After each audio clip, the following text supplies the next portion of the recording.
Bonjour, on va continuer notre série de correction des examens de baccalauréat, et toujours en appliquant les verbes d'action utilisés en SVT.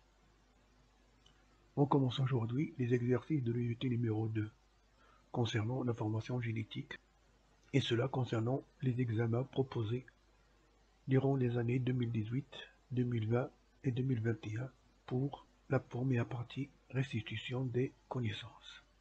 Et on commence par la session de rattrapage 2018 pour les PC. Donc voilà l'examen proposé. J'espère que vous avez réalisé cet examen auparavant. Sinon, tu peux arrêter la vidéo pour essayer de répondre et on va entamer la correction.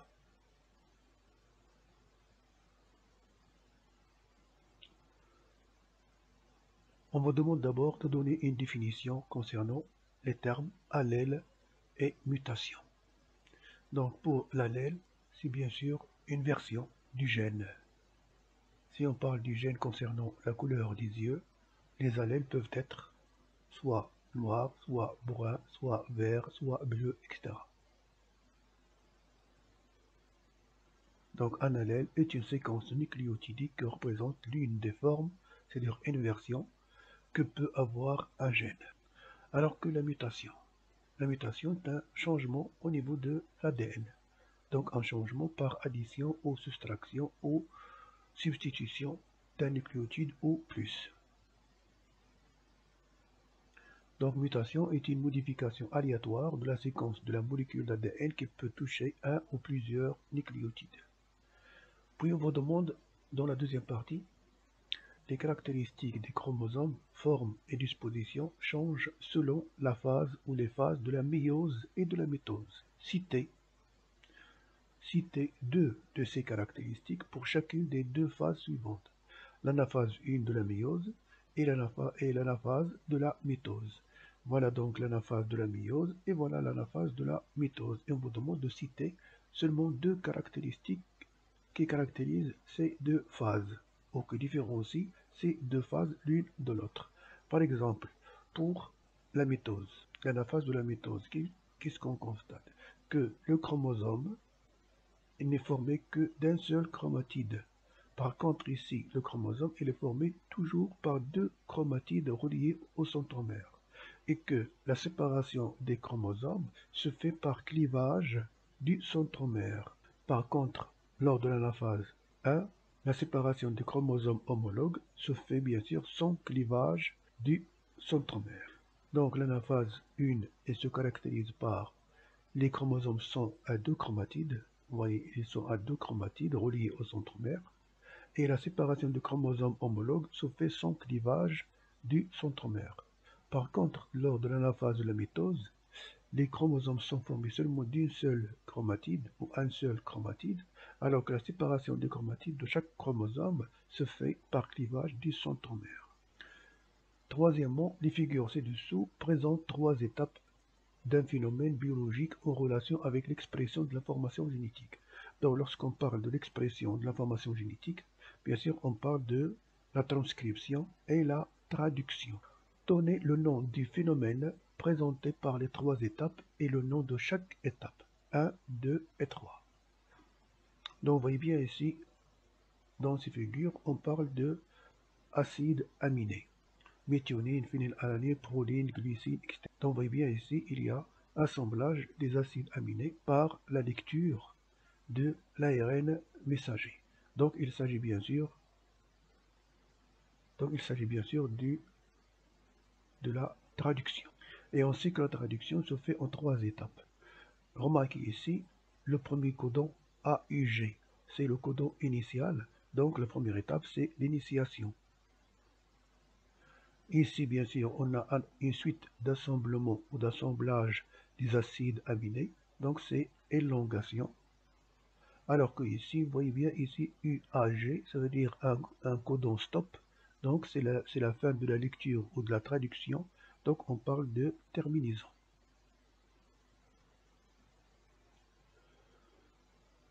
Quatrièmement, pour chacune des propositions numérotées de 1 à 4, à une seule suggestion est correcte. Recopiez les couples 1, 2, 3, 4 et écrivez pour chaque couple la lettre correspondante à la suggestion correcte. Là, premièrement, on a le brassage chromosomique lors de la méiose résulte de la répartition indépendante et aléatoire.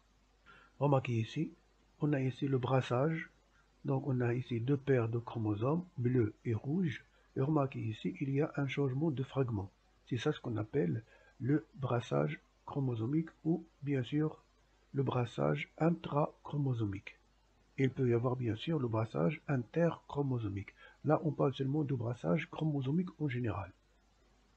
Donc, la suggestion A, des chromosomes homologues pendant l'anaphase 1, c'est-à-dire il y a répartition indépendante et aléatoire des chromosomes homologues pendant l'anaphase 1, des chromosomes homologues pendant l'anaphase 2, des chromatides pendant l'anaphase 1 ou des chromatides pendant l'anaphase 2.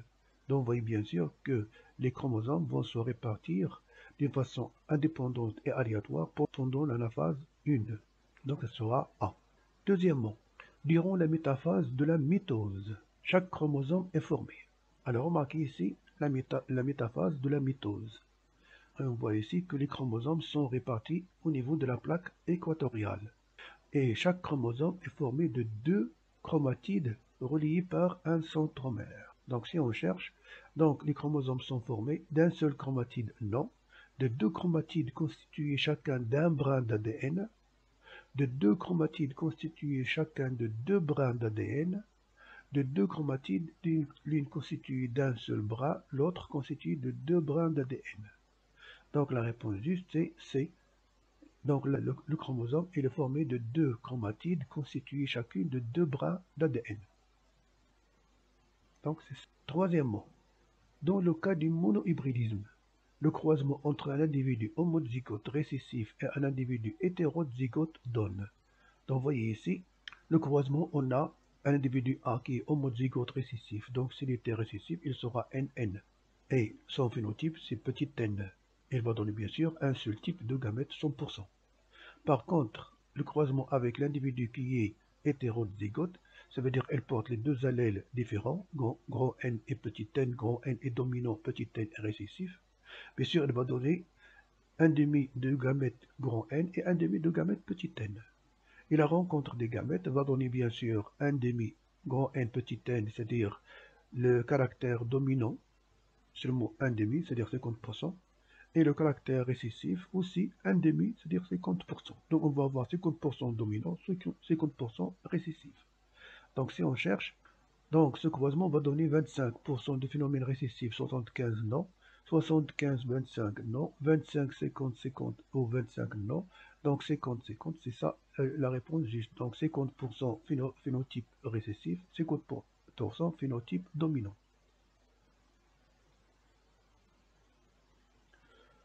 Au cours de la réplication de l'ADN, remarquez ici la réplication de l'ADN, donc au niveau d'un œil de réplication.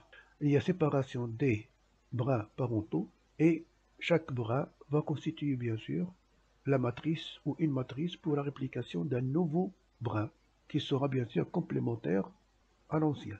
Donc la double hélice parentale reste intacte et une deuxième copie entièrement nouvelle est synthétisée non.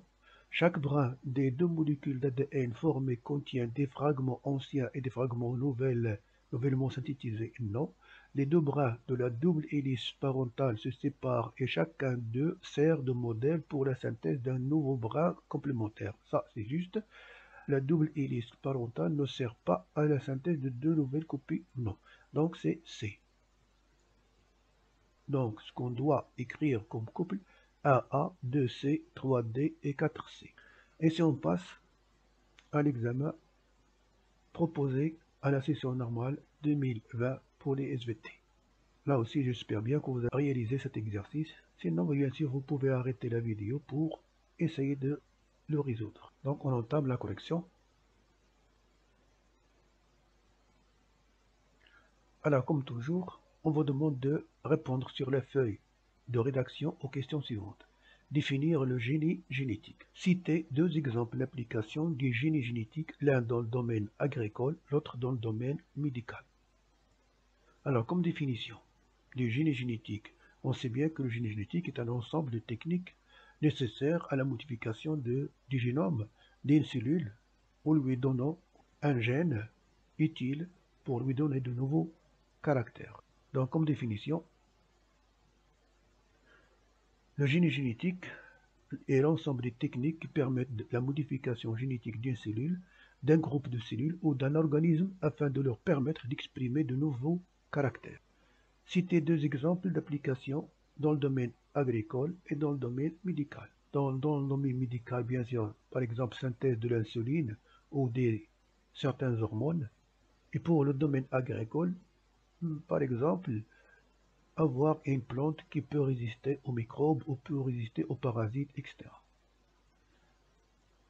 Donc, exemple d'application du génie génétique dans le domaine agricole, production de plantes résistantes aux insectes nuisibles. Dans le domaine médical, production industrielle de l'insuline humaine. Deuxièmement, pour chacune des données numérotées de 1 à 4, il y a une seule suggestion correcte. Recopiée sur la feuille de rédaction, les couples ci-dessous et adressée à chaque numéro la lettre qui correspond à la suggestion correcte. Donc réaliser des couples. Alors, les yeux de réplication apparaissent au cours de. Lorsque je parle de yeux de réplication, ça veut dire synthèse d'une nouvelle molécule d'ADN. Et ce document-là vous donne une idée sur la progression ou la variation de la concentration de la quantité d'ADN en fonction du temps. Et on voit bien sûr ici qu'il y a une augmentation de la quantité d'ADN, ça veut dire qu'il y a une synthèse. Et si je parle de synthèse, on parle de réplication. Donc il a lieu pendant la phase S de l'interphase. Donc si on cherche la réponse, pendant la prophase, non. Pendant l'interphase, oui. La métaphase, non. Télophase, non. Donc c'est pendant l'interphase. Donc c'est A. Enfin c'est B. Donc on a un B. Pour la méiose. Donc la méiose, tout le monde sait que la méiose se fait en deux divisions. L'une réductionnelle, l'autre équationnelle. Et aboutit à la formation de 4 cellules haploïdes à partir d'une cellule mère qui est diploïde. Donc 4 cellules diploïdes, non. 2 cellules diploïdes, non. 4 cellules haploïdes à partir d'une cellule diploïde, oui. 2 cellules haploïdes à partir d'une cellule diploïde, non. Donc c'est C. Une personne atteinte de syndrome de Down. Syndrome de Down, c'est bien sûr le mongolisme. Et bien sûr, on sait que le mongolisme est dû à la présence d'un chromosome 21 supplémentaire. C'est-à-dire que la personne atteinte du syndrome de Down présente une trisomie 21, c'est-à-dire 3 exemplaires du chromosome 21. Il peut être fille ou il peut être bien sûr garçon. Donc, comme réponse, le chromosome 22 en un seul exemplaire, non. Le chromosome 21 en 3 exemplaires, oui. Le chromosome 22 en 3, non. Le chromosome 21 en 1, non. Donc, c'est B. Quatrièmement, la forme chromosomique d'un individu atteint du syndrome de Klinefelter. Klinefelter, voilà donc ton karyotype. Et remarquez ici, vous avez un triplet de chromosomes. Donc on a 2 chromosomes X et un seul Y, donc XXY. Donc c'est un homme qui a bien sûr tous les chromosomes autosomaux en paire, sauf le chromosome sexuel, et on en a 3 exemplaires, 2 X et 1 Y. Donc comme formule chromosomique, 2n-1 non, 2n-1 non, 2n plus 1. 22AA, c'est-à-dire les paires de chromosomes autosomaux, plus XXY, c'est ça la réponse juste. Donc c'est C.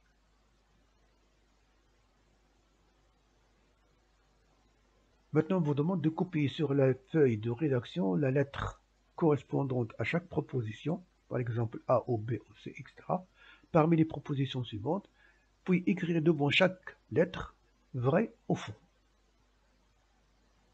Donc voilà, on a les lettres et on veut écrire vrai ou faux. Par exemple, l'anomalie chromosomique. Anomalie chromosomique est une modification du nombre ou de la structure du chromosome. C'est juste. Donc A est vrai.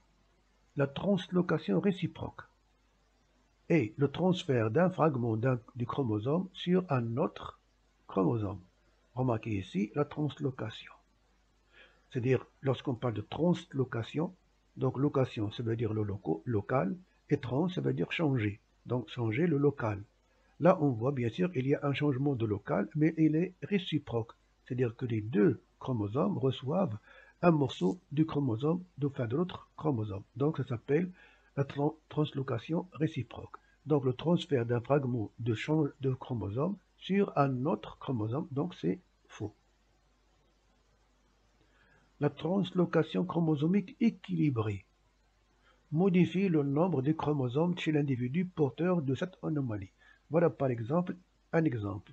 Vous voyez ici la personne qui est normale et là la personne qui a subi une translocation chromosomique équilibrée. C'est-à-dire que le chromosome vert, la personne normale, il en a une paire et une paire, bien sûr les normales. Même celui-ci, il a en violet. Donc il y a une paire qui est normale, vert. Bien sûr, il y a une paire qui est normale, donc il y a le chromosome vert. Bien qu'il y ait une translocation, il contient son chromosome vert. Donc il y a une translocation qui est équilibrée.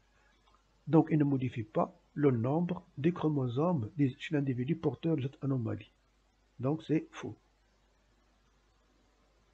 Les maladies héréditaires récessives liées au chromosome sexuel X affectent les femelles plus que les mâles. Voilà, on a ici un exemple. Pour les hommes sains, les mâles sains, on a XAY. Les malades, ils ont X petit a Y. Les femelles saines, elles ont comme phénotype X, enfin comme génotype XA, gros A, ou XA, enfin X grand A, X petit a. Donc ça, ce sont les femelles saines. Nous, on nous demande, c'est-à-dire que pour ces maladies héréditaires récessives liées au chromosome sexuel X affectent les femelles plus que les mâles.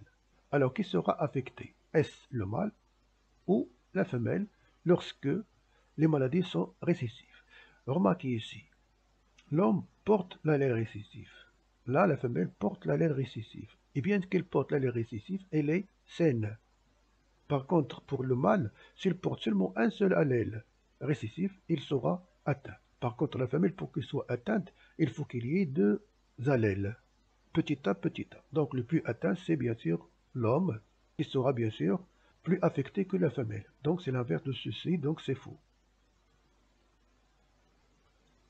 Et dernièrement, afin de relier les modifications de nombre et d'aspect des chromosomes aux phases qui leur correspondent, copiez sur votre feuille de rédaction les couples ci-dessous et adressez à chaque numéro dans le groupe 1 la lettre qui lui correspond dans le groupe 2, c'est-à-dire le 1 auquel elle va correspondre, SAA au B, au C, au D. Et là, vous voyez bien sûr qu'on a un schéma concernant les étapes de la méiose. Alors, remarquez la première suggestion. Les paires de chromosomes homologues forment des tétrades dispersés dans le cytoplasme. À quelle phase on peut observer des tétrades? Tétrade, ça veut dire 4 chromatides, ça veut dire appareillement de 2 chromosomes homologues. Donc l'appareillement de chromosomes homologues se fait bien sûr à la prophase 1. Donc 1 sera avec B. Voilà, la prophase 1. Les centromères des chromosomes homologues sont situés de part et d'autre du plan équatorial de la cellule. Remarquez ici, lors de la métaphase 1, la plaque équatoriale, la voilà. Les chromosomes homologues, les voilà, rouge et bleu. Leurs centromères, les voilà. Bien sûr, ils sont séparés par cette partie qui est l'équateur. Donc, ils sont situés de part et d'autre du plan équatorial. Donc, 2, c'est la métaphase 1.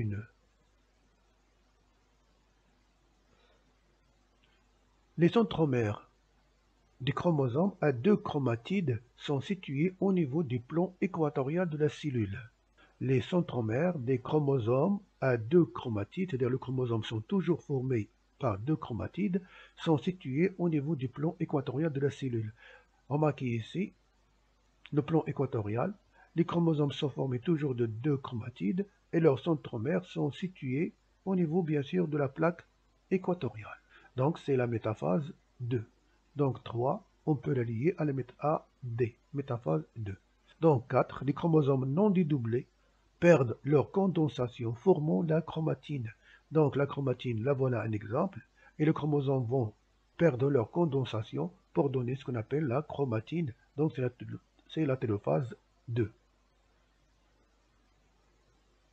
Donc on a comme couple 1B, 2A, donc 2A, 3D et 4C.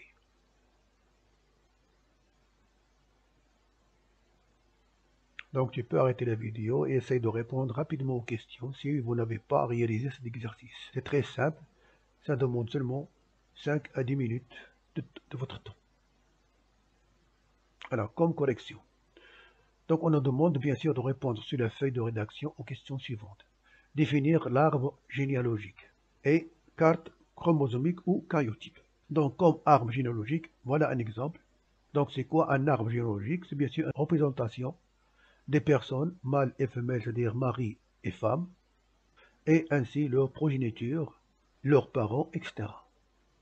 Par exemple, cette femme, elle se marie avec celui-là. Là, ce sont ses filles, et là, bien sûr, ce sont ses parents. Et là, ce sont ses sœurs et frères. Donc, arbre généalogique, c'est une représentation schématique des phénotypes d'individus appartenant à la même famille en utilisant des codes conventionnels dans le but de suivre leur caractère héréditaire à travers les générations. Bien sûr, vous pouvez donner des phrases plus simples que celle-ci, puis bien sûr qu'ils seront plus ou moins logiques. Alors, qu'est-ce que c'est la carte chromosomique? Voilà une carte chromosomique ou un karyotype. C'est une représentation des chromosomes répartis en fonction de leur taille et numérotés et assemblés bien sûr par paire. Donc le karyotype, c'est un arrangement des chromosomes d'une cellule selon leur taille, la disposition des centromères et des bandes colorées. Deuxièmement, citer deux moyens de diagnostic prénatal des anomalies chromosomiques. Donc pour diagnostiquer les anomalies chromosomiques avant la naissance, c'est-à-dire prénatale, il y a bien sûr plusieurs méthodes. Nous, on demande seulement deux moyens. Donc deux moyens, on peut citer l'échographie, on peut citer l'analyse des cellules pour déterminer le karyotype, soit en utilisant la technique amyosynthèse ou bien sûr la choryosynthèse. Donc comme moyen prénatal des anomalies chromosomiques, l'échographie ou l'isolement des cellules fœtales par l'amyosynthèse ou la choryosynthèse et la réalisation du karyotype.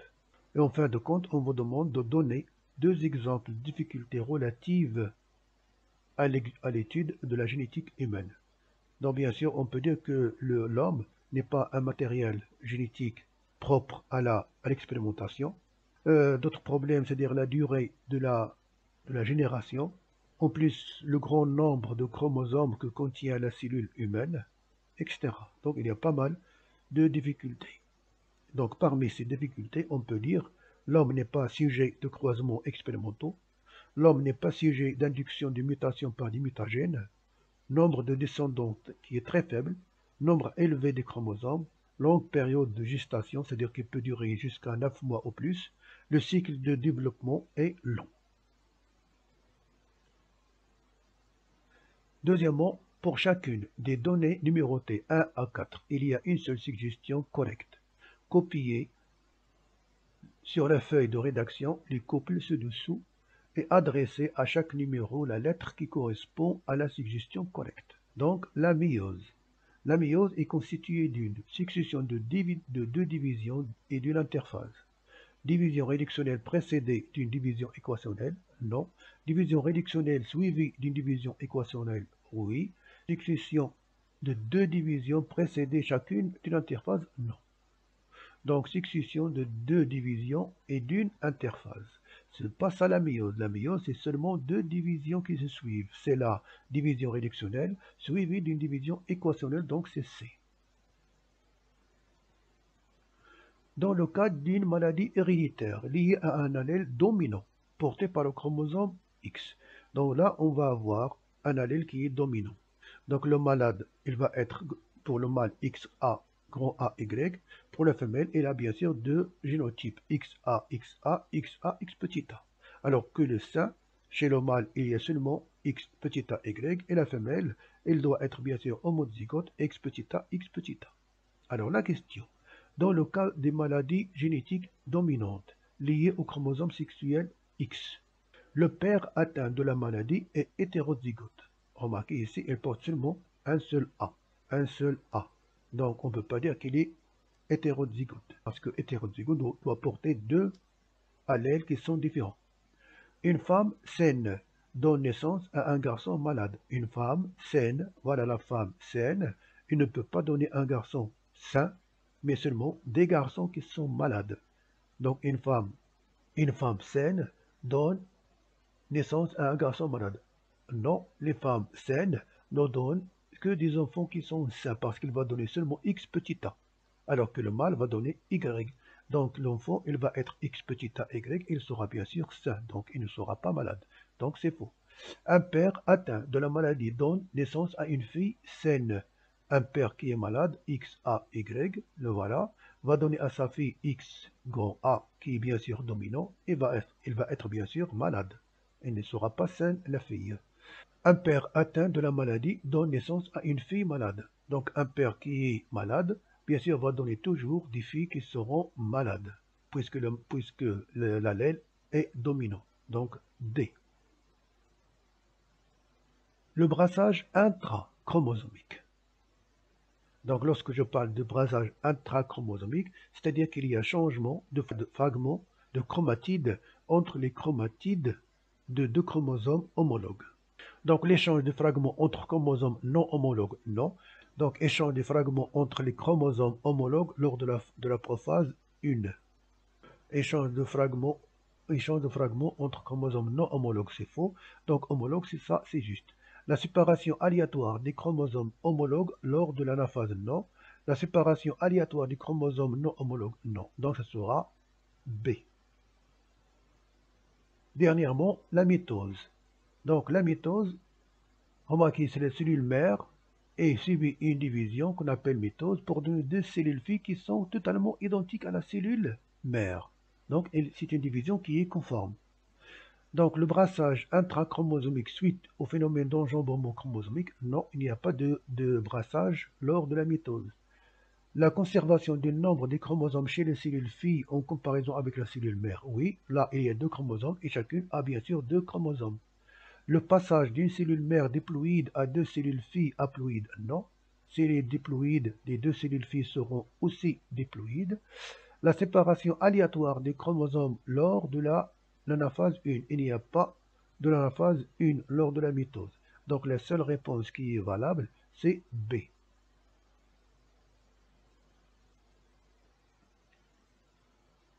Dernièrement, copiez sur votre feuille de rédaction la lettre correspondante à chacune ou à chaque proposition parmi les propositions suivantes, puis écrire devant chaque lettre vrai ou faux.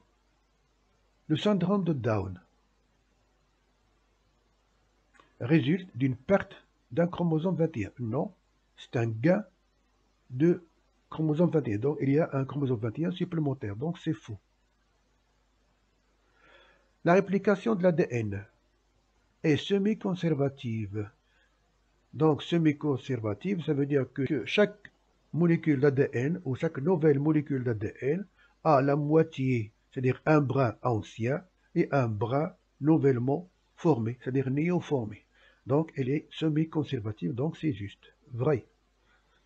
La formule chromosomique du gamète mâle ou du gamète femelle chez l'homme est N est égal à 22AAX. Donc pour le cariotype humain normal, donc chaque paire il y a, ou chaque chromosome est présenté par une paire. Et lorsqu'il va subir ce qu'on appelle la méiose, donc chaque cellule va contenir seulement un seul exemplaire pour chaque chromosome. On va avoir bien sûr 22A et X ou Y. Donc, puisqu'on parle ici de femelle, donc X. Donc, elle va avoir 22A, c'est-à-dire autosomal, et X. Donc, 22AA, c'est faux, donc seulement un seul A. Donc, C, c'est faux. Les yeux de réplication s'observent lors de la phase S de l'interphase. Bien sûr, on a dit tout à l'heure que la réplication, c'est la synthèse de l'ADN. Donc la synthèse se fait à ce moment-là, au moment de l'interphase. Donc c'est à ce moment-là qu'il y a bien sûr les yeux de réplication. Donc lors de la phase, c'est vrai. Et à la fin, je vous laisse ici deux séries d'examens proposé en 2021 pour la session normale des SVT et aussi la session de rattrapage des SVT. Donc voilà la première.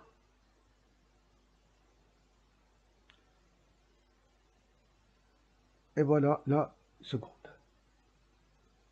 Donc essayez de réaliser la connexion chez vous et tout seul bien sûr.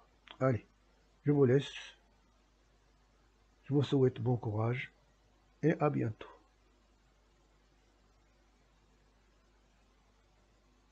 S'il y a bien sûr des questions, vous pouvez les poser dans le commentaire.